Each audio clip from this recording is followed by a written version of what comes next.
మీకా గ్రంథము 7వ అధ్యాయము 7వ వచనం చదువుకొని మన ధ్యానాన్ని మనము ప్రారంభించుకుందాం. అయినను యెహోవా కొరకు నేను ఎదురు చూచెదను, రక్షణకర్తయగు నా దేవుని కొరకు నేను కనిపెట్టి యుందును. నా దేవుడు నా ప్రార్థన ఆలకించును. అందరూ మహాపరిశుద్ధుడైన యేసయ్య, నీ మాటలు మేము ధ్యానం చేసుకొని పోతుండగా మీరే మాతో మాట్లాడి మమ్మల్ని సిద్ధపరిచి నీ యొక్క వాక్యమును మేము అర్థం చేసుకునే వారిగా సహాయం చేసి మా యొక్క జీవితాల్లో మేము అన్వయించుకునే వారిగా మీరు సహాయం చేయమని ప్రార్థన చేస్తున్నాం. నీ వాక్యం వినకుండా ఉన్న ప్రతి ఆటంకములు యేసు నామములో దేవా మీరు కొట్టివేయమని ప్రార్థన చేస్తున్నాం. నీ వాక్యం మీద మా మనసు మేము కేంద్రీకరించే వారిగా మీరు సహాయం చేసి నీ సన్నిధి మీరు మా మధ్యలో మీరు ఉంచమని యేసు నామములో ప్రార్థన చేస్తున్నాము తండ్రి, ఆమేన్. మీకా గ్రంథము 7వ అధ్యాయము 7వ వచనాన్ని ఈరోజు మన ధ్యానాంశం కొరకు ఈ లేఖనం అనేది తీసుకోవడం జరిగినది. దేవుని సన్నిధిలో మనం చేసే ప్రార్థన ఒక్కోసారి మనకేమనిపిస్తుంది అంటే, నేను చేసిన ప్రార్థన దేవుడు విన్నాడంటావా? ప్రైజ్ గాడ్, హల్లెలూయా. ఎప్పుడైనా ఈ ప్రశ్న మీకు వచ్చిందా? నాకు చాలాసార్లు వచ్చింది. నువ్వు ప్రార్థన చేస్తానని కాదనట్లా. 3 రోజులు ఉపవాసం ఉన్నావు, 7 రోజులు ఉపవాసం ఉన్నావు, 15 రోజులు ఉపవాసం ఉన్నాయి, 40 రోజులు ఉపవాసం ఉన్నావు, ఓకే ఫైన్. కానీ నీవు చెయ్యవలసిన దానికన్నా అధికముగా చేయట్లా. నీవు చేయవలసిన దానికన్నా ఆ తగినంత చేయకుండా చాలా లిమిట్గా చేసుకొని ఓన్లీ రోజులతోనే లెక్క పెట్టుకున్నావు. ఎన్ని రోజులు చేసా, అన్ని రోజులు చేసావని. దేవుడు నీతో మాట్లాడటానికి ఆయన ఒక కొలమానికి ఉంచాడు. ఆయన మీద డిపెండ్ అయ్యి ప్రార్థన చేయడానికి ఆయన ఒక హద్దును పెట్టాడు. నీవు చేయవలసినంత ప్రార్థన చేయట్లేదు కాబట్టి దేవుడు నీతో మాట్లాడలేదని చెప్పాడు. వెంటనే నా కళ్ళు తెరిపించబడినట్టయింది. ప్రైజ్ ది లార్డ్, హల్లెలూయా. ఒకవేళ ఈ ఉదయకాల సమయంలో మనము కూడా చేసే ప్రార్థనలకి జవాబు రావట్లేదేమో, మనము కూడా దేవుడి సన్నిధిలో కన్నీరు కార్చున్నప్పుడు, దేవుడి సన్నిధిలో ప్రార్థన చేస్తున్నప్పుడు మనకు జవాబు రావట్లేదేమో, మనము చేయవలసిన దానికంటే ఆయన ఎంతగా కోరుకుంటున్నాడో తగినంత మనము ప్రార్థన చేసినప్పుడు తగిన సమయంలో దేవుడు జవాబిచ్చే దేవుడు అయి ఉన్నాడు. హల్లెలూయా. ఎప్పుడైతే ఆ అన్న చెప్పిన మాటని మరలా తీసుకొని, దేవా నన్ను క్షమించు, నేను ఓన్లీ రోజులతోనే లెక్క పెట్టుకున్నాను, ఓన్లీ దినాలతో లెక్క పెట్టుకున్నాను, ఓన్లీ గంట చేసే చాలు, 2 గంటలు చేసే చాలు, ఇలానే పెట్టుకున్నాను, నేను తగినంత ప్రార్థన చేయలేకపోతున్నా, నన్ను క్షమించు, నీ సన్నిధిలో హృదయపూర్వకంగా నీవు కోరినంత సమయం నేను ప్రార్థన చేస్తానని ఎప్పుడైతే తీర్మానం తీసుకొని ప్రార్థన చేయడం మొదలు పెట్టానో, దేవుడు అంచెలంచెలుగా అనేకమైన విధాలుగా అనేకమైన వాక్యాల ద్వారా దేవుడు ప్రతినిత్యం మాట్లాడుతూ ఉంటున్నాడు. ప్రైజ్ ది లార్డ్, హల్లెలూయా. కాబట్టి దేవుడు మనతో మాట్లాడాలంటే మనం ఏం చేయాలి? ఇప్పుడే చెప్పి ఆన్సరు, తగినంత ప్రార్థన చేయాలి. దేవుని వాక్యాన్ని జస్ట్ ఇంట్రడక్షన్ మాత్రమే. మీకా గ్రంథము 7వ అధ్యాయము 7వ వచనాన్ని మనము ధ్యానం చేసుకున్నాం. ఈరోజు నా ప్రసంగం అంశం ఏంటిదంటే, యెహోవా కొరకు ఎదురు చూచుట. నాతో చెప్పండి, యెహోవా కొరకు ఎదురు చూచుట అన్న విషయం గురించి మనము ధ్యానం చేద్దాం. గడిచిన వారాల్లో 6 అధ్యాయాల పాటు ధ్యానం చేశాము. ఈరోజు 7వ అధ్యాయంలో ఉన్న 7వ వచనం చదువుకొని ఈ మాటలు ధ్యానం చేసుకొని ఈ రోజుతో మీకా గ్రంథ ధ్యానాంశాలు మనము ముగించుకుందాం. ఈరోజు నా ప్రసంగం అంశం ఏంటిదంటే, యెహోవా కొరకు ఎదురు చూచుట. ఎవరి కొరకు ఎదురు చూచుట? యెహోవా కొరకు ఎదురు చూచుట. దానిలో ఎలా మనం ధ్యానం చేద్దామంటే, మరొక మాట చెప్తాను. యెహోవా కొరకు ఎదురు చూచే సమయంలో ఏమి జరిగింది? మరలా చెప్తాను, యెహోవా కొరకు ఎదురు చూచే సమయంలో ఏమి జరిగిద్దో దాని గురించి ఈరోజు మనము ధ్యానం చేద్దాం. ఇప్పుడు ఉంటున్న దినాలన్నీ ఎలా ఉంటాయంటే, ఫాస్ట్గా, ఇన్స్టాంట్గా, వెంటనే జరగాలి అన్న ప్రపంచంలో మనం ఉంటున్నాము. ఒకప్పుడు ట్రైన్లు ఎంత వేగంగా వెళ్ళాయి తెలుసా మీకు? చాలా తక్కువ వేగంతో వెళ్తాయి. ఇప్పుడు ట్రైన్స్ ఎంత వేగంతో వెళ్తున్నాయి? 120, 130, 150, 160. కొన్ని దేశాల్లో అయితే చాలా చాలా వేగంతో వెళ్తున్నవి. ఒకప్పుడు మన ఫోన్ కాల్స్ ఒకరి నుంచి వేరే ప్రాంతంలోకి మాట్లాడడానికి చాలా సమయం పట్టేది. కానీ ఇప్పుడు ఒక చిన్న ఫోన్ చేస్తే with in fraction of milli సెకండ్స్లో ఆ మాట అనేది అవతల వ్యక్తికి వెళ్ళిపోతున్నది. అంటే ఈ రోజుల్లో మనం ఉంటున్న ఎటువంటి రోజులు ఉంటున్నామంటే ప్రతిదీ చాలా త్వరగా జరగాలని, ప్రతిదీ వెంటనే అయిపోవాలని మనము చూస్తున్నాము. జస్ట్ 7వ వచనం చదువుకుంటే అంటాడు కదా, యెహోవా కొరకు నేను ఎదురు చూచెదను, రక్షణకర్తయగు నా దేవుని కొరకు నేను కనిపెట్టి ఉందును. నా దేవుడు నా ప్రార్థన ఆలకించును. లోకస్తులు ఎలా అయితే ప్రతిదీ వెంటనే జరగాలనుకుంటారో, క్రైస్తవులైన మనము కూడా కొన్నిసార్లు ప్రార్థించిన వెంటనే దేవుడు జవాబు ఇవ్వాలనుకుంటాం. మనం అనేకమైన సార్లు ఏమనుకుంటామంటే, మనము ప్రార్థన చేసిన వెంటనే ఈ రాత్రి ప్రార్థన చేశా, దేవుడు తెల్లారి పొద్దునే జవాబు ఇవ్వాలి. లేకపోతే ఈ ఉదయం ప్రార్థన చేశా, దేవుడు మధ్యాహ్నం కల్లా మాట్లాడాలి. లేకపోతే గంట సేపు మోకరించి ప్రార్థన చేశా, మోకాలు దిగే లోపల ఆమె చెప్పే లోపల దేవుడు ఆ ప్రార్థన ఆలకించి జవాబు ఇవ్వాలని చాలాసార్లు అనుకుంటాం. దేవుని బిడ్డలైన మనము ఎప్పుడూ గుర్తుపెట్టుకోవాలి, ప్రపంచంలో లాగా ఇన్స్టాంట్గా కొన్ని విషయాలు, కొన్ని తెలివితేటలు దేవుడి ముందు ప్రదర్శిస్తే అవి ఏమీ సెట్ కావు. ఈ చదువుకున్న లేఖనాలు అంటాడు కదా, నేను యెహోవా కొరకు ఎదురు చూచెదను, యెహోవా కొరకు కనిపెట్టదను. చిన్న ఎగ్జాంపుల్ చెప్తా. మీరు పనికి వెళ్ళారు, లేకపోతే పొలం పనికి వెళ్ళారు, లేకపోతే వేరే ప్రాంతానికి ప్రయాణానికి వెళ్ళారు, ఊరు వెళ్ళారు. మీ ఇంటిలో మీ పిల్లలు వదిలిపెట్టారు. మీ పిల్లలు మీ కొరకు ఏం చేస్తారు? ఎదురు చూస్తారు. మా అమ్మ పోయింది, ప్రశాంతంగా టీవీ పెట్టుకొని చూస్తా, పడుకుంటా, అడిగేవాడే ఉండడు. ప్రైజ్ గాడ్, హల్లెలూయా. కొంతమంది ఏమనుకుంటారు, మా అమ్మ ఊరు వెళ్ళింది, మా నాన్న ఊరు వెళ్ళాడు, ఇంకా ఫోన్ దొరికింది, నా ఇష్టం. అంటే కొంతమందిలో ఎదురు చూసే స్వభావం ఉండని వారు అదొక గుంపు వారు ఉంటే, చాలా మంది చిన్న పిల్లలైన వారు, తల్లిదండ్రుల మీద మంచి ప్రేమ కలిగిన వారు, వాళ్ళు ఎలా ఆలోచిస్తారంటే, నా తండ్రి ఎప్పుడు మళ్ళా ఇంటికి వస్తాడు. అంటే ఒక చిన్న పిల్లలు ఎలా అయితే తమ తండ్రుల కొరకు వాళ్ళు ఎదురు చూస్తుంటారో, మీకా గారు కూడా అంటారు, నేను దేవుని సన్నిధిలో అలానే ఎదురు చూస్తాను. ప్రైజ్ ది లార్డ్, హల్లెలూయా.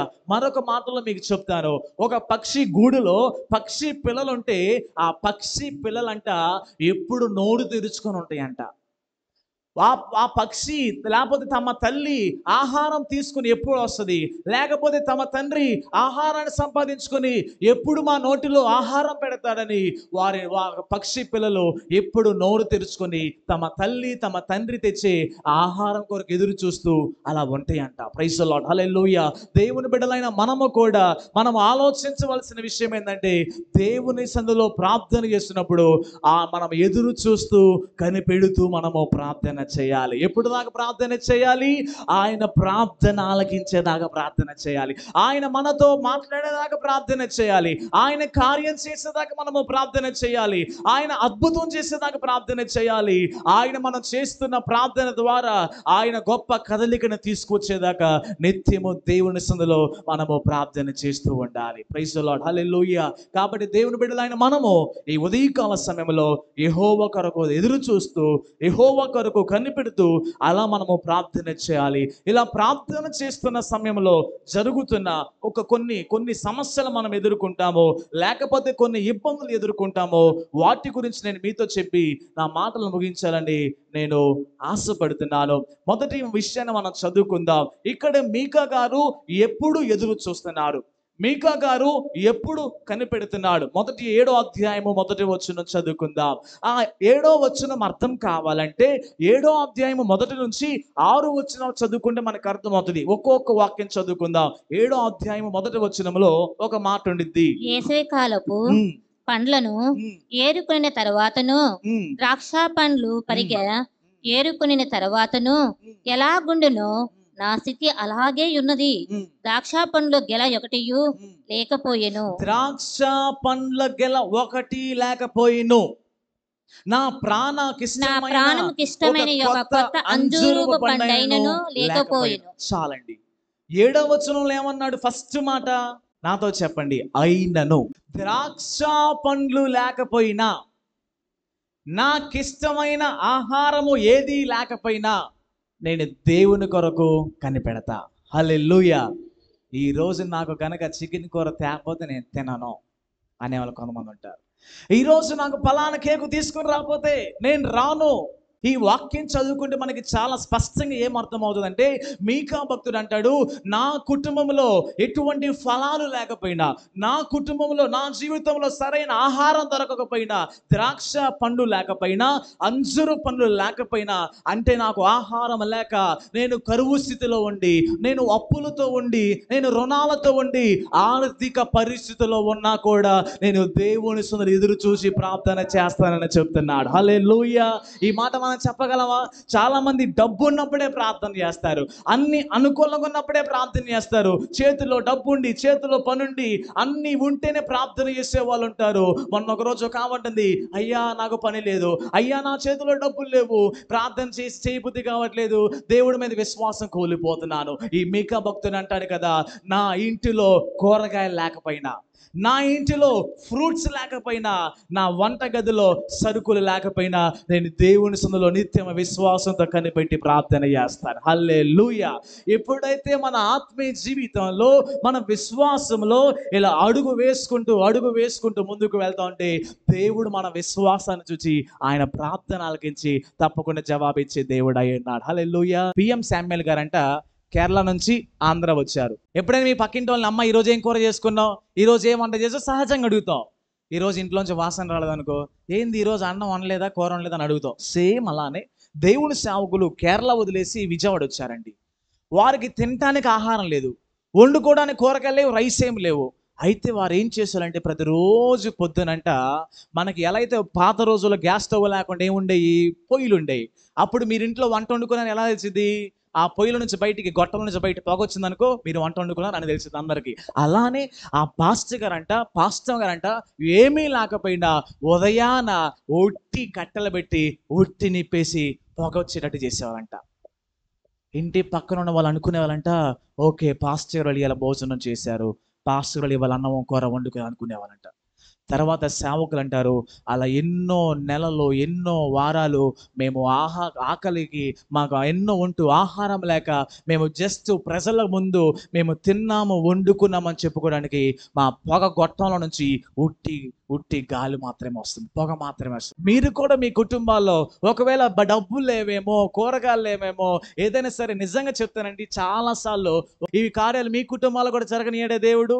మీ కుటుంబాల్లో కూడా దేవుడు చేసే దేవుడు అన్నాడు. పని చేసుకోవడానికి శక్తిని ఇస్తాడు. ఎటువంటి నష్టం లేకుండా మన జీవితాల్లో దేవుని మీద అటువంటి పరిపూర్ణమైన విశ్వాసం కలిగి ఉండాలి. మీకా భక్తుడు ఫస్ట్ పాయింట్, ఎప్పుడు ఎదురు చూస్తున్నాడు? ఇంట్లో పండ్లు లేకపోయినా, కూరగాయలు లేకపోయినా, సరుకులు లేకపోయినా, నేను దేవుని కొరకు కనిపెట్టి ప్రార్థన చేస్తా. రెండో మాట, భక్తుడు దేశంలో లేకపోయినా జనులలో యథార్థపరుడు ఒక్కడూ లేడు. అందరూ ప్రాణహాని చేసే వాళ్ళు ఉన్నారు, పొంచుండే వారే. చాలా మరలా చదువుకుందాం. రెండో వచనం అంటాడు, భక్తుడు దేశములో లేకపోయినో. రెండో మాట, మీకా ఎప్పుడు యెహోవా సన్నిధిలో ఎదురు చూచి ప్రార్థన చేస్తానంటే, వారి ఇంటిలో ఒక్క భక్తుడు కూడా లేడు, వారి బజార్లో ఒక భక్తుడు కూడా లేడు, వారి ఊర్లో ఒక భక్తుడు కూడా లేడు, వాడి రాష్ట్రంలో ఒక భక్తుడు కూడా లేడు. అంటే అర్థం ఏంటంటే, ఈ మీకా గారు అంటారు, మా ఇంటిలో నేను ఒక్కనే రక్షణ పొందినప్పటికీ, నా బజార్లో నేను ఒక్కనే చర్చికి వస్తున్నప్పటికీ, నా ఊరి మొత్తం మీద నేను ఒక్కనే యేసు ప్రభు నమ్ముకున్నా, ఎక్కడ కూడా భక్తి పరులు ఉన్నా లేకపోయినా ఆ టైంలో కూడా నేను యేసయ్యకి కనిపెట్టి ఆయన సన్నిధిలో ఎదురు చూస్తానని చెప్తున్నాడు. Praise the Lord. హల్లెలూయా. మనము కూడా చెప్పగలగాలి ఈ మాట. అయ్యా, నా పక్కన భక్తులు ఉన్నా లేకపోయినా, ఈ మాట అందరూ నాకు కలిసి చూడండి, నాతో పాటు ప్రార్థనా పరులు లేకపోయినా, నన్ను బలపరిచేవారు లేకపోయినా, నా ముందు ఆత్మీయ జీవితంలో ఒక మాదిరి కలిగిన వారు లేకపోయినా, నన్ను బలపరచడానికి, ప్రోత్సహించడానికి, నన్ను నడిపించడానికి నాకు ఎవరో లేకపోయినప్పటికీ నేను యెహోవా కొరకు ఎదురు చూస్తాను. హల్లెలూయా. దేవుని బిడ్డలారా, మీరు గుర్తుపెట్టుకోండి, మీరు మనుషుల మీద ఆధారపడ్డారనుకోండి, మనుషులు వచ్చి మిమ్మల్ని ప్రార్థన చేయమని ప్రోత్సహించారనుకోండి, ప్రార్థన చేద్దాంపా అని, వారి ద్వారా నువ్వు మూవ్ అయితే ఎక్కువ దినాలు నువ్వు మూవ్ కాలేవు. వారి ద్వారా నువ్వు ప్రార్థన చేస్తే ఎక్కువ దినాలు ప్రార్థన చేయలేవు. అదే దేవాతి దేవుని సహాయం తీసుకొని ఆయన నీకు సహాయం చేస్తే నువ్వు ప్రార్థన ఆపకుండా, ఆత్మీయ జీవితంలో వెనకబడకుండా ముందుకు వెళ్ళడానికి దేవుడు సహాయం చేస్తాడు. హల్లెలూయా. కాబట్టి మీకా గారు అంటారు కదా, నాకు ఆహారం లేకపోయినా, నాతో పాటు ప్రార్థించేవాళ్ళు లేకపోయినా, భక్తులు లేకపోయినా నేను దేవుని కొరకు ఎదురు చూస్తాను. మూడో మాట చూస్తే, యథార్థవంతుడు ఒకడు లేడు, ప్రాణహాని చేయటానికి పొంచి ఉన్నారు, సహోదరుని కొరకు వలలొగ్గేవారు. మూడో వచనం అంటాడు కదా, రెండు చేతులతో కీడు చేయటానికి పూనుకుంటారు. మూడో మాట అంటాడు, నేను దేవుని కొరకు ఎప్పుడు కనిపెట్టి ప్రార్థన చేస్తా? నా మీదకి హాని చేయడానికి ఎంతో మంది పొంచి ఉన్నారు, నాకు కీడు చేయడానికి ఎంతో మంది ఆలోచిస్తున్నారు, నా మీదకి అనేకమైన శాపము కానీ, లేకపోతే నా కుటుంబంలో నష్టాలు కలిగించడానికి, నాకు హామ్ చేయడానికి ఇదిగో ప్రాణహాని పొంచి ఉన్నారు. నా మీదకి ఎన్ని విపత్తులు వచ్చినా, నా ప్రాణాన్ని తీసివేయటానికైనా, నా కుటుంబాన్ని నాశనం చేయడానికైనా ఎంతమంది లేచినప్పటికీ కూడా నేను దేవుని సన్నిధిలో ఎదురు చూచి ప్రార్థన చేస్తానని చెప్తున్నాడు. హల్లెలూయా. ఒక్కొక్కసారి మనం ఏం చేస్తామంటే, మా ఇంట్లో వాళ్ళు ప్రార్థనకు పంపించట్లా, మా బంధువులు ప్రార్థనకి వెళ్తుంటే అరుస్తున్నారు, వారు ఇలా ఇబ్బంది పడుతున్నారు, వీళ్ళు ఇలా ఇబ్బంది పెడుతున్నారు, అందుకే నేను ప్రార్థన చేయలేకపోతున్నాను అనేకమైన సార్లు మనం చెప్తున్నామేమో. మీకా భక్తుడు అంటాడు కదా, నన్ను చంపటానికి చూశారు కూడా, అయినప్పటికీ నేను దేవుని కొరకు ఎదురు చూడటం మానలేదు. హల్లెలూయా. నా ప్రాణాన్ని తీయటానికి చూసినప్పుడు కూడా ఆయన సన్నిధిలో ప్రార్థన నేను మానట్లేదు. దేవుని బిడ్డలైన మనము కూడా, మనకి ఎవరైనా ప్రాణహాని చేయడానికి వచ్చినప్పటికీ, ఎవరైనా మన మీదకి కీడు చేయడానికి తలంచినప్పటికీ కూడా, ఎన్ని ఇబ్బందులు మన మీదకి ఒత్తిడులుగా అవి మన మీద ప్రెషర్ చేస్తున్నప్పుడు, ఆ టైంలో దేవుని వైపు తిరిగి ప్రార్థన చేస్తే ప్రతి కీడు నుంచి దేవుడు తప్పించేవాడై ఉన్నాడు. హల్లెలూయా. దేవుని బిడ్డలను మనం గుర్తు చేసుకోవాలి, మన కుటుంబాల మీదకి, మన బిడ్డల మీదకి తరతరాలు వచ్చే కీడు ఆగిపోవాలి. Praise the Lord. హల్లెలూయా. తరతరాలు చేస్తున్న శాపము కొట్టివేయబడాలి. ఆ శాపము కొట్టివేయబడాలంటే, ఆ కీడు నుంచి మనం తప్పించబడాలంటే, దేవుని సన్నిధిలో ఎదురు చూచి మనము ప్రార్థన చేసినప్పుడు మన నెక్స్ట్ జనరేషన్ వెళ్లకుండా దేవుడు కీడు అంతటితో ఆపివేసే దేవుడు అయి ఉన్నాడు. హల్లెలూయా. మీకా భక్తుడు అంటాడు, నా మీద కీడు వచ్చినా, నన్ను చంపడానికి వచ్చిన, భక్తులు లేకపోయినా, ఆహారం లేకపోయినా దేవుని కొరకు నేను ఎదురు చూస్తానని ఆయన చెప్తున్నాడు. 5వ వచనం చదువుకుందాం. 5వ వచనము, స్నేహితుని యందు నమ్మిక ఉంచవద్దు, ముఖ్య స్నేహితుని వద్దు నమ్ముకొనవద్దు, నీ కౌగిటిలో పండుకొని ఉన్న దాని ఎదుట నీ పెదవుల దారునకు కాపు పెట్టము. ఈరోజు స్పెషాలిటీ ఎవరికైనా తెలుసా? What is the speciality of August 4 కదా, ఆగస్ట్ 4 ఏంటి తెలుసా? ఈరోజు స్పెషాలిటీ, ప్రపంచం అంతా స్నేహితుల దినోత్సవం జరుపుకుంటున్నారు. సో మీ అందరికీ హ్యాపీ ఫ్రెండ్షిప్ డే. మీ ఫ్రెండ్స్ కూడా హ్యాపీ ఫ్రెండ్షిప్ డే అంటారు అని చెప్తారు. బైబిల్ ఏమంటుందంటే, నీ ఫ్రెండ్ నువ్వు నమ్మొద్దని చెప్పింది మన చదువుకుని లేఖనం. 5వ వచనం ఏమంటుంది? నీ స్నేహితులను నమ్మొద్దు, నీకు ముఖ్య స్నేహితుని నమ్మకి ఉంచొద్దు. మీకా అంటాడు, నా స్నేహితుని నేను నమ్మా, నా ముఖ్య స్నేహితుని నేను నమ్మాను, వాడి మీద చాలా కాన్ఫిడెన్స్ కలిగి నా సీక్రెట్స్ మొత్తం వాడికి చెప్పా. చివరికి వాడు నన్ను ఏం చేస్తున్నాడు? ఏడిపెత్తున్నాడు. చివరికి వాడు నన్ను ఏం చేస్తున్నాడు? బ్లాక్మెయిల్ చేస్తున్నాడు. వాడి నన్ను మోసం చేసిన, ఇబ్బంది పెట్టినా సరే నేను వాడిని నమ్ముకొని, కానీ నేను యెహోవా కొరకు ఎదురు చూసి నేను ప్రార్థన చేస్తాను. హల్లెలూయా.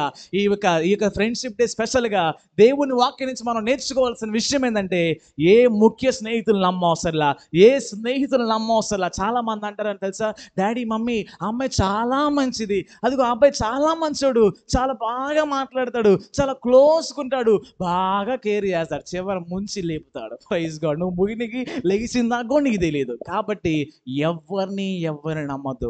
మీ ఇళ్ళకాడ అందరు ఫ్రెండ్స్ ఉన్నారు లేరా? మాకు ఫ్రెండ్స్ లేరు అన్న వాళ్ళ చేతులు ఎత్తండి. నాకు స్నేహితులు లేరయ్యా అన్న వాళ్ళ చేతులు ఎత్తుతారా? ఎవరో ఒక స్నేహితులు ఉంటారు, మన ఇంటి పక్కన స్నేహితులు, లేదా మన క్లాస్మేట్స్, మన బెంచ్ మేట్స్, ఎవరో ఒకరు ఉంటారు. గుర్తు పెట్టుకోనండి, వారిని నమ్మండి, నేను నమ్మొద్దు అనట్లా, కానీ నమ్మవలసిన దానికన్నా ఎక్కువ నమ్మొద్దు. మీ నమ్మకము దేవుని యందు ఉంచండి, కానీ మీ నమ్మకం వాళ్ళలో ఉంచొద్దు. మీదేదైనా హృదయంలో చెప్పుకోవాల్సింది ఏదైనా సీక్రెట్ కానీ ప్రైవసీ కానీ బాధ కానీ సమస్తము ఆ ముఖ్య స్నేహితుని నమ్మొద్దు, వానికి చెప్పొద్దు. మన ముఖ్య స్నేహితుడైన నిజమైన స్నేహితుడైన యేసయ్యకి మనం చెప్పాలి. హల్లెలూయా. ఈ నిజమైన స్నేహితుడు ఎటువంటి వాడు? ఆయన మనల్ని ఎన్నడూ విడువడు, ఎడబాయడు, మన కొరకు తన ప్రాణం పెట్టాడు. హల్లెలూయా. మీ ఇంటి పక్కన మీ ఫ్రెండ్స్ నీ కొరకు ప్రాణం పెడతారా? అడిగితే 10 రూపాయలు డబ్బులు ఇస్తారు, 100 రూపాయలు డబ్బు ఇస్తారు, 1000 రూపాయలు ఇస్తారు. నీ కొరకు ప్రాణం పెడతారా? ఎవరో ప్రాణం పెట్టరు. నీ పాప క్షమాపణ కొరకు వారు ఏదైనా చేస్తారంటే వారు ఏమీ చేయలేరు. ఈ భక్తుడు అంటాడు కదా, నా స్నేహితులు నమ్మి నేను మోసపోయాను, నన్ను క్షమించండి అయ్యా, నేను నీ కళ్ళి నేను చూస్తూ నేను ఎదురు చూచి కనిపెడతానని ప్రార్థన చేస్తున్నాడు. హల్లెలూయా. కాబట్టి దేవుని బిడ్డలైన మనము కూడా ముఖ్య స్నేహితులను కానీ 6వ వచనం అంటాడు, కుమారుడు తండ్రి, కుమార్తె తల్లె, కోడలు, అత్త లేచెదరు, ఎవరింటి వారి మీదకి వారే విరోధులైపోతారు.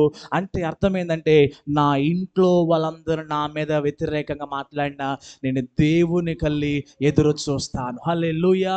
6వ వచనం చాలా అద్భుతమైన మాట.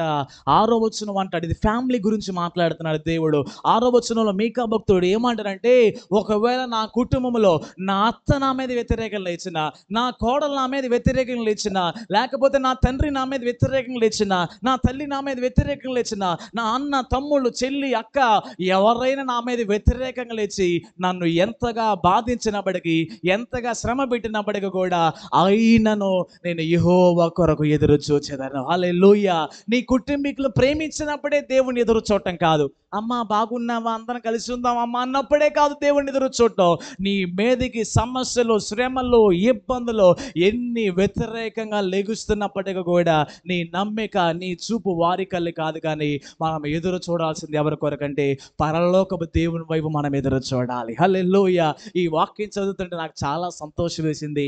దేవుడు నన్ను చాలా చాలా బాగా దేవుడు బలపరిచాడు. కాబట్టి దేవుని బిడ్డలైన దేవుని ప్రజలారా, ఈ ఉదయకాల సమయంలో మనం ధ్యానం చేస్తున్న లేఖన భాగములు ఏంటిదంటే, ఆహారం లేకపోయినా, రెండోది ఏం చెప్పాను, భక్తులు ప్రార్థించే వాళ్ళు లేకపోయినా, మూడోది ఏం చెప్పాను, హాని చేయడానికి ఉన్నవారైనా, తర్వాత స్నేహితులు లేకపోయినా, ఇబ్బంది పెట్టే వాళ్ళు, నష్టపెట్టే వాళ్ళైనా, మన కుటుంబీకులు మన మీద వ్యతిరేకంగా లేచిన చెప్పాల్సింది, అయినను యెహోవా కొరకు ఎదురు చూచెదను, అయినను యెహోవా కొరకు నేను కనిపెట్టదను. ఎప్పుడైతే దేవుని సందులో ఎట్టి తీర్మానం మనం తీసుకొని ప్రార్థన చేస్తామో, దేవుడు అంటాడు కదా, నీ ప్రార్థన నేను ఆలకించాను. అందరు చెప్పండి, నా దేవుడు నా ప్రార్థన ఆలకిస్తాడు. నా దేవుడు మా సంఘ ప్రార్థన ఆలకిస్తాడు. నా దేవుడు మా దేశంలో ప్రజలు చేస్తున్న ప్రార్థన ఆయన ఆలకించే దేవుడు ఆయన. చెప్పండి కూడా దేవుని యొక్క నామానే మహిమ పరుద్దాం. దేవుని కొరకు ఎదురు చూచే సమయంలో మనకు కలిగే కొన్ని పరిస్థితులు చెప్పిన మాటలు నేను ముగిస్తా. మొదటి మాట, ఎప్పుడుదా చెప్పిందంత జస్ట్ ఇంట్రడక్షన్ లేక బ్యాక్గ్రౌండ్ అని అర్థం. యెహోవా కొరకు నేను ఎదురు చూచెదను, దేవుని కొరకు కనిపెట్టి ఉందను. ఈ ప్రాసెస్లో ఏమి జరిగిద్దంటే, ఫస్ట్ మాట, our faith will be tested. అంటే మన విశ్వాసము పరీక్షించబడిద్ది. నాతో చెప్పండి, మనము దేవుని కొరకు ఎదురు చూచే సమయంలో మన విశ్వాసము పరీక్షించబడిద్ది.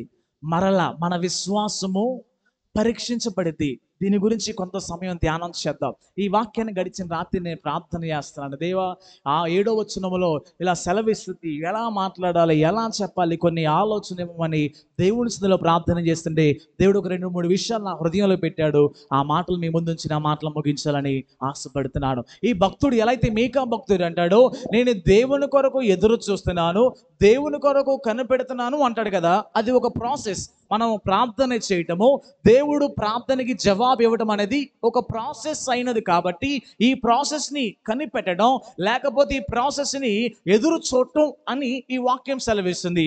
ఇలా ఎదురు చూచే సమయంలో, ఇలా కనిపెట్టే సమయంలో మనం ఎదుర్కొనే కొన్ని ఇబ్బందులు ఏంటంటే, మొట్టమొదటిది దేవుడు మన విశ్వాసాన్ని పరీక్షిస్తాడు, లేక మన విశ్వాసాన్ని మనము కోల్పోతుంటాము. నేను చెప్పిన మాట ఎంతమందికి అర్థమవుతుంది? చాలా మంది కొన్ని విషయాల కొరకు ప్రార్థన చేస్తున్నాము, చాలా మంది కొన్ని విషయాల కొరకు దేవుని సన్నిధిలో కనిపెట్టి ప్రార్థన చేస్తున్నాము, ఎదురు చూస్తూ ప్రార్థన చేస్తున్నాము. కొన్ని దినాల తర్వాత మన విశ్వాసాన్ని కోల్పోయి వాటి గురించి ప్రార్థన చేయట్లా. అది ఉద్యోగమైనా, వివాహమైన, వ్యాపారమైన, కుటుంబమైన, దేని గురించి అయినా ఒక పర్టికులర్ విషయం కొరకు దేవుని సందులో ఎదురు చూచి ప్రార్థన చేసి దేవుడు ప్రార్థన ఆలకించకపోతే మన విశ్వాసం కూడా ఒకసారి మనము కోల్పోయి ఇంకా దేవుడు ప్రార్థన ఆలకించడేమో, ఇంకా దేవుడు కార్యం చేయడేమో, ఇంకా అద్భుతం చేయడేమో అని అనుకుంటాం. జకర్యా గ్రంథము 13వ అధ్యాయము 9వ వచనము. జకర్యా గ్రంథము 13వ అధ్యాయం 9వ వచనం చదువుకుందాం. అక్కడ ఒక అద్భుతమైన మాట మనకు కనబడింది. జకర్యా గ్రంథము 13వ అధ్యాయము 9వ వచనము. బంగారమును శోధించినట్లు వారిని శోధింతును, వారు నా నామమును బట్టి మొరపెట్టగా నేను వారికి ఉత్తరం ఇస్తాను. అంటే అర్థమైందంటే, మనము ప్రార్థన చేస్తూ ఎదురు చూస్తున్న సమయంలో దేవుడు మనల్నంట బంగారాన్ని ఎలా అయితే శోధిస్తారో అలా శోధిస్తాడు. మనము దేవుని సన్నిధిలో కనిపెట్టి ప్రార్థన చేస్తున్నప్పుడు, దేవుని సన్నిధిలో ఎదురు చూచి ప్రార్థన చేస్తున్నప్పుడు దేవుడు మనల్ని శోధిస్తాడు, లేక ఆయన మనల్ని టెస్ట్ చేస్తాడు, ఆయన మనల్ని పరీక్షిస్తాడు. ఈ వ్యక్తి నా మీద ఉన్న విశ్వాసం తగ్గిపోతుందా, నా మీద విశ్వాసం తగ్గిపోతుందా, పెరుగుతున్నదా, నేను మాట్లాడట్లేదు కదా, నేను దర్శించట్లేదు కదా, తనకేమీ బయలుపరచట్లేదు కదా, తన విశ్వాసము కదిలించబడి ఉందా, తన విశ్వాసము స్థిరముగా ఉన్నదా, తన విశ్వాసాన్ని కోల్పోయాడని దేవుడు చూచే దేవుడు అయి ఉన్నాడు. హల్లెలూయా. దేవుని బిడ్డలైన మనము ఆయన కొరకు ఎదురు చూస్తున్న సమయంలో, ఆయన కొరకు కనిపెడుతున్న సమయంలో ఎప్పుడు ఆలోచించవలసిన విషయం ఏంటంటే, నా దేవా, నా విశ్వాసము ఎక్కడ కదిలించబడకూడదు. హల్లెలూయా. నీ విశ్వాసాన్ని నువ్వు కోల్పోయావంటే, మన విశ్వాసాన్ని మనం కోల్పోయి వెనకకి తిరిగి వెళ్ళిపోయామంటే మనం చేసిన ప్రార్థనకి జవాబు పొందుకోలేము.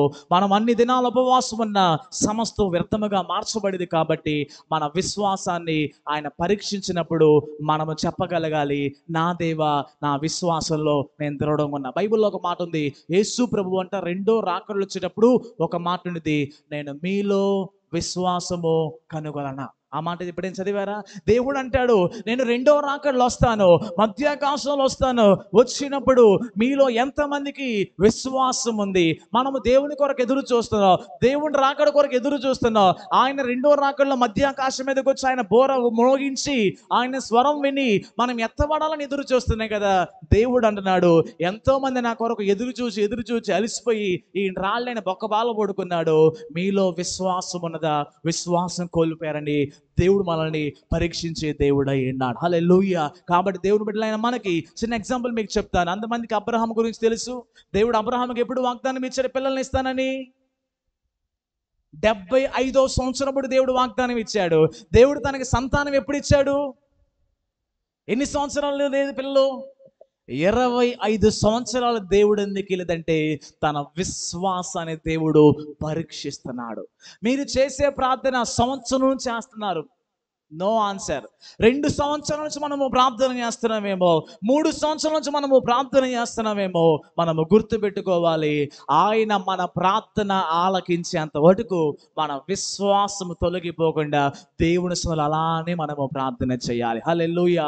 అందుకే మొదటి పేతురు రాసిన పత్రికలో 1వ అధ్యాయము 7వ వచనంలో ఒక మాట అంటాడు. మొదటి పేతురు రాసిన పత్రిక 1వ అధ్యాయం 7వ వచనంలో ఏమన్నాడంటే పేతురు గారు, మన విశ్వాసం అంట, మొదటి పేతురు 1వ అధ్యాయము 7వ వచనం చదువుకుందాం.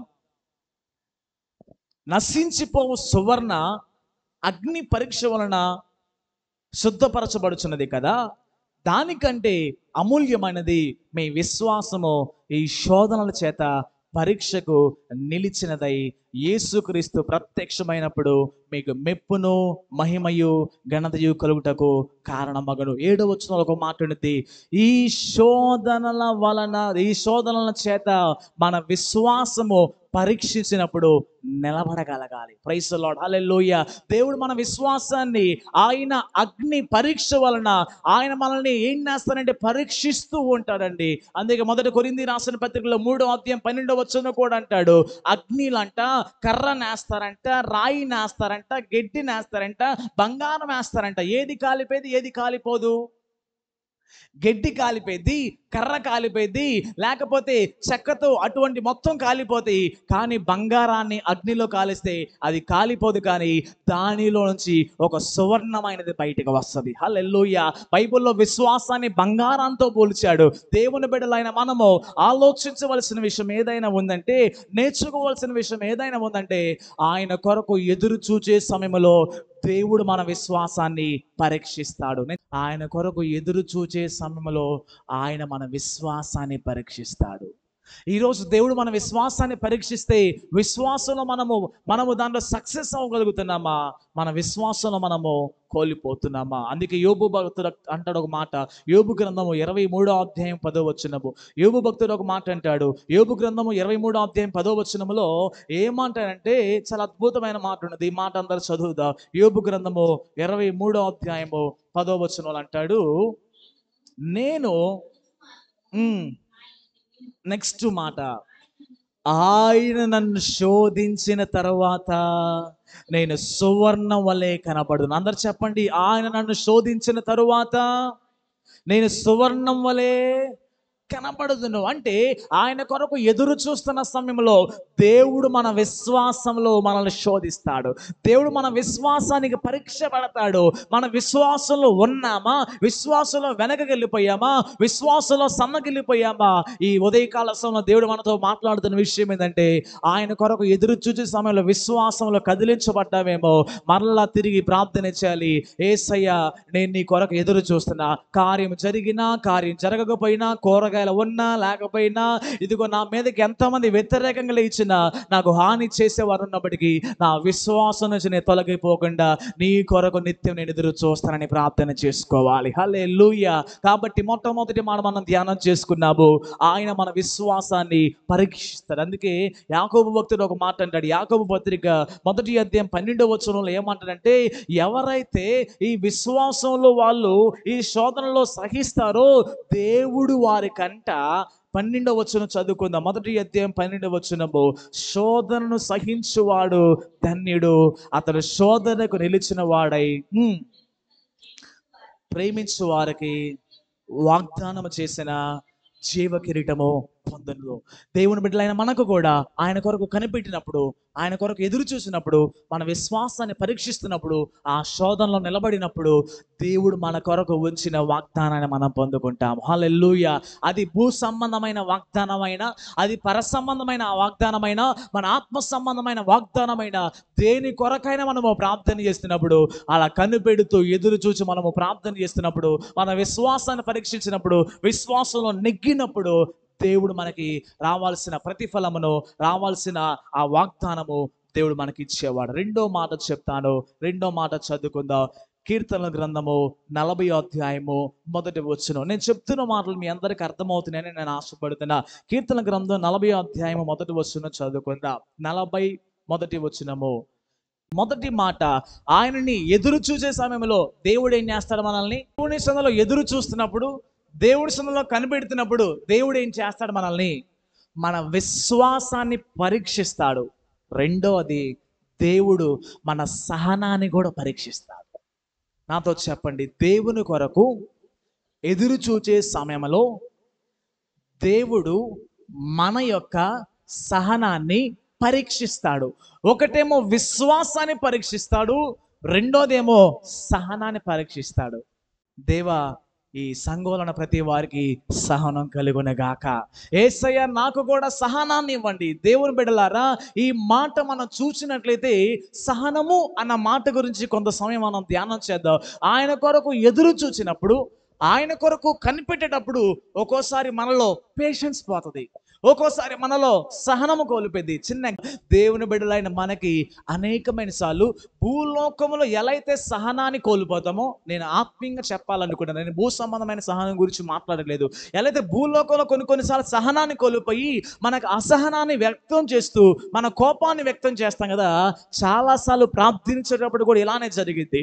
చాలాసార్లు దేవుడి సన్నిధిలో కనిపెట్టేటప్పుడు, దేవుడి సన్నిధిలో ఎదురు చూసేటప్పుడు కూడా మనకు కూడా ఏమంటుందంటే, ప్రార్థన చేసి ఇంకేముందులో చేసేది అని మన సహనాన్ని కోల్పోయి చాలాసార్లు ఆమెను చెప్పి పక్కనకి వెళ్ళిన సందర్భాలు చాలా కాలం. ఈవెన్ నా లైఫ్, దేవుని బిడ్డలైన మనము కూడా ఏదైనా విషయం కొరకు ప్రార్థన చేస్తున్నప్పుడు కార్యం జరగట్లేదని, ప్రార్థన వినట్లేదు, దేవుడు జవాబు ఇవ్వట్లేదని, ప్రార్థన ఆలకించట్లేదని మన సహనాన్ని మనము కోల్పోతున్నామేమో. ఇక్కడ దావీదు గారు అంట 40వ అధ్యాయం 40వ కీర్తన 1వ చరణం అంటాడు కదా, యెహోవా కొరకు నేను సహనముతో కనిపెట్టుకొని ఉన్నాను.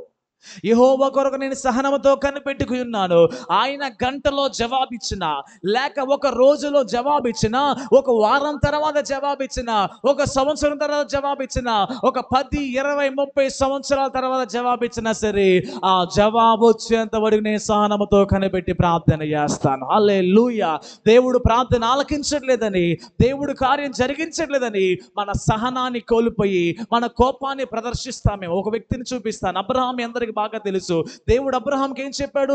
ఒక సంతానం ఇస్తానని చెప్పాడు, ఒక వాగ్దాన పుత్రుని ఇస్తానని చెప్పాడు. అబ్రహాము తన సహనాన్ని కోల్పోయి హాగరుతో వెళ్ళి ఇష్మాయేల్ని కంటం జరిగినది. ఒకవేళ అబ్రహాము కనుక సహనముతో 25 సంవత్సరాల పాటు దేవుని సన్నిధిలో అలానే కనిపెడితే దేవుడు వాగ్దాన పుత్రుని ఇచ్చేవాడు.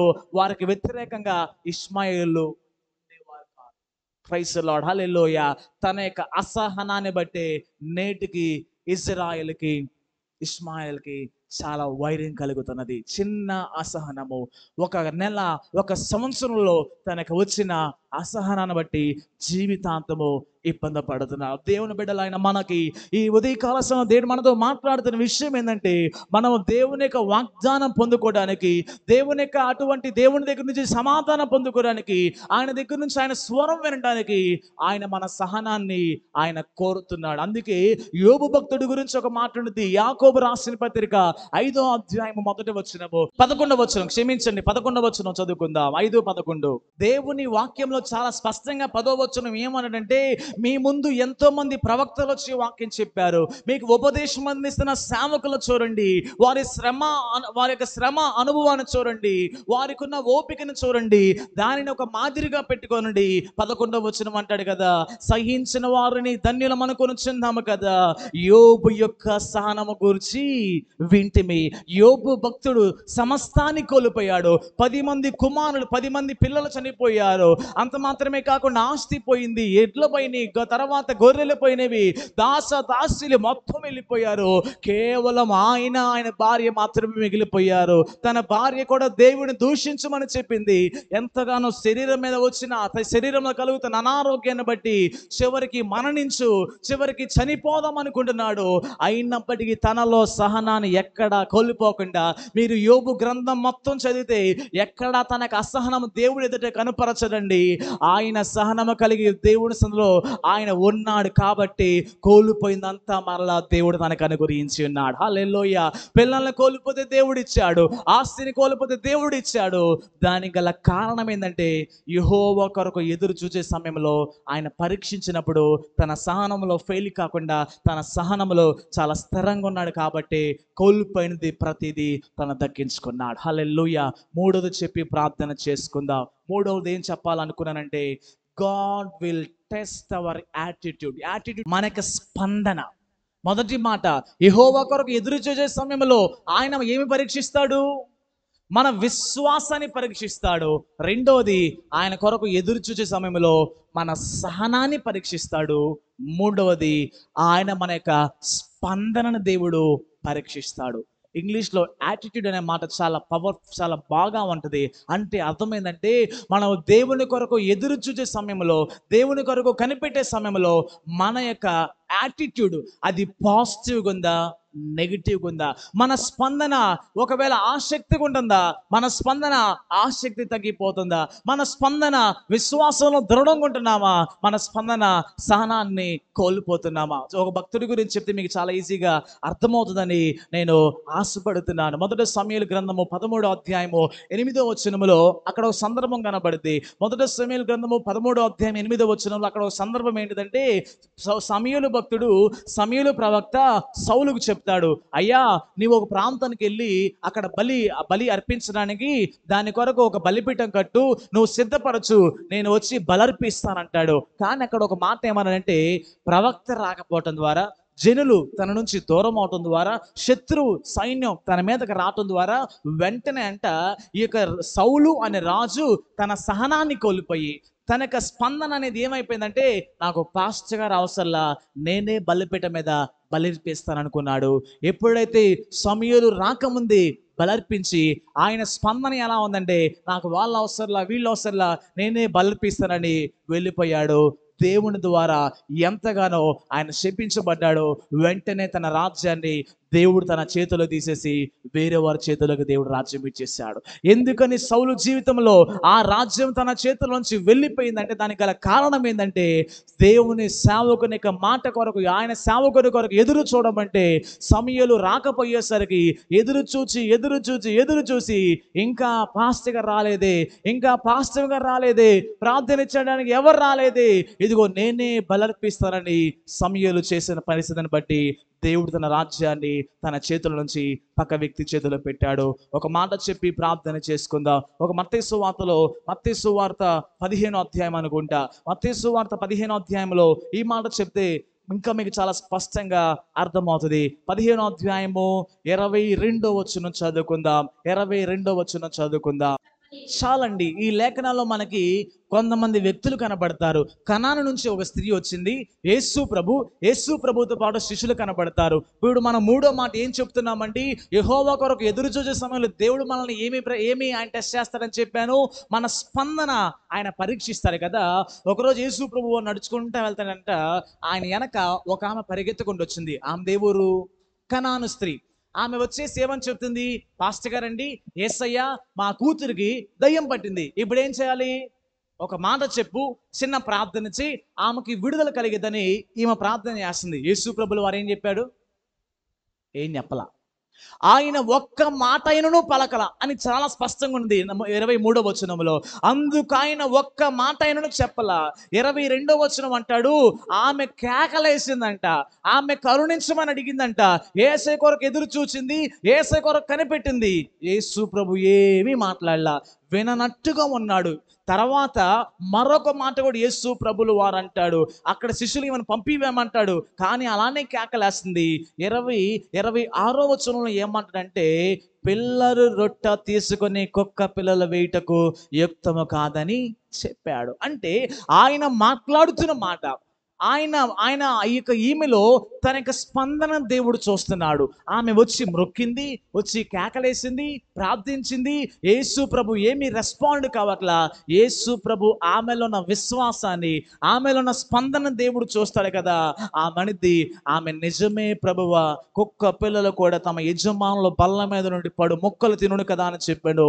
అందుకు యేసు, అమ్మ నీ విశ్వాసం గొప్పది, నీవు కోరినట్టు నీకు అవును కాక. చిన్న ఎగ్జాంపుల్ చెప్తా మీకు అర్థం అవడానికి. సపోజ్ మీకు బాల, నాకు ఫోన్ చేశారు ప్రార్థన చేయమని, నేను ఫోన్ ఎత్తలా. డాడీకి ఫోన్ చేశారు, డాడీ ఫోన్ ఎత్తలా. ఆదివారం వచ్చి పాస్టర్ గారండి బాలేదు ప్రార్థన చేయండి, లేకపోతే ఒకసారి మా ఇంటికి వచ్చి దర్శించండి అని చెప్పారు, నేను రాలా, డాడీ రాలా. మన స్పందన ఎలా ఉంటుంది?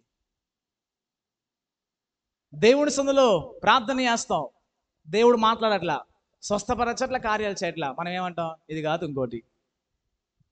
ఈమె పరిస్థితి చూసినట్లయితే ఆయన స్పందించకపోయినా, ఆయన మాట్లాడకపోయినా, ఆయన వెంట పరిగెత్తుతూ ప్రార్థన చేస్తూ, కేకలేస్తూ, మొక్కుతూ, అరుస్తూ దేవుడి సందులో అలా ఎదురు చూచి ఈవెన్ యేసు ప్రభు అంటాడు, ఇదిగో పైన బల్ల మీద కొన్ని రొట్టె మొక్కలు ఉన్నాయి, ఆ మనుషులు తినే రొట్టెలు, లేకపోతే యజమాను పిల్లలు తినే రొట్టెలు తీసి కుక్కకేయటం మంచిది కాదు కదా అమ్మ అంటే ఇజ్రాయేల్ వారు అన్ని జనులకి మీకు ఇవ్వటం మంచిది కాదంటే, అద్భుతమైన మాట ఉన్నది. ఈవెన్ కుక్క పిల్లలు కూడా పైనుండి పడి కింద పడే రొట్టె మొక్కలకి ఎదురు చూస్తున్నాయి కదయ్యా, నేను కూడా నీ కొరకు ఎదురు చూస్తానని.